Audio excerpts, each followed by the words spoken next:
లోక్సభ ఎన్నికల్లో నేతలు అనుసరించాల్సిన వ్యూహాలపై దిశానిర్దేశం చేస్తున్నారు. ఈ ఎన్నికలు ఎంతో ప్రతిష్టాత్మకమని, మల్కాజ్గిరి పార్లమెంట్ ఎన్నిక అభ్యర్థిది కాదని ముఖ్యమంత్రిది అని అన్నారు. నా బలం నా బలగం మీరేనన్నారు. ఎట్టి పరిస్థితుల్లో మల్కాజ్గిరిలో కాంగ్రెస్ జెండా ఎగరాల్సిందేనని పార్టీ నేతలకి సూచనలు చేశారు.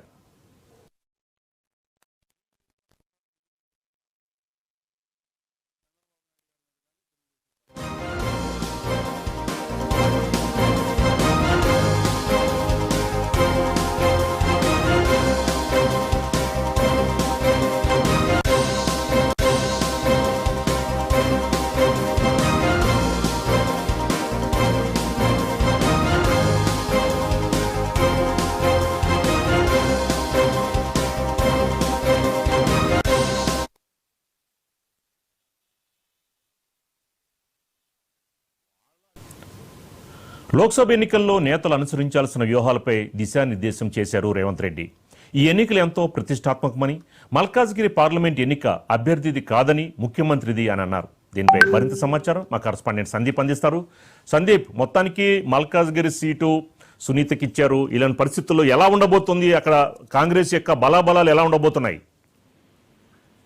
ముఖ్యంగా రాజు, గత కొద్ది రోజులుగా కూడా మల్కాజ్గిరి సీటు ఎవరనే దానికి కూడా సస్పెన్స్ కు తెరదించుతూ ఈ రోజు రేవంత్ రెడ్డి మల్కాజ్గిరి పార్లమెంట్ కార్యకర్తల సమావేశం నిర్వహించారు. దానికి సంబంధించి అగ్రనేతలందరూ కూడా హాజరవడం జరిగింది. పార్లమెంట్ సెగ్మెంట్ నుంచి పోటీ చేసే అభ్యర్థులు, అలాగే ఎమ్మెల్సీ మహేందర్ రెడ్డి, అలాగే అతని సతీమణి పట్నం సునీత మహేందర్ రెడ్డి కూడా హాజరవడింది.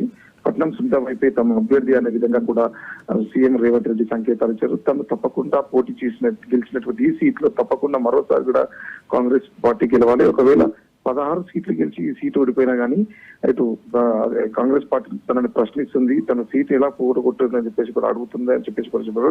ముఖ్యంగా మల్కాజ్గిరి అభివృద్ధి తన ధ్యేయం అని చెప్పేసి కూడా చెప్పడం జరిగింది.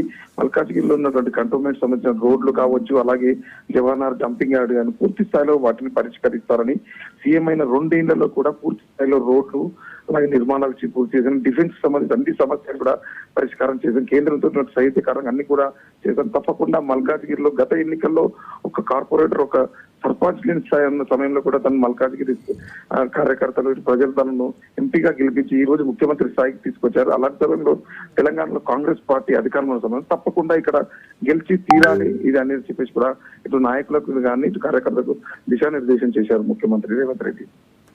Thank you Sandeep, thank you very much.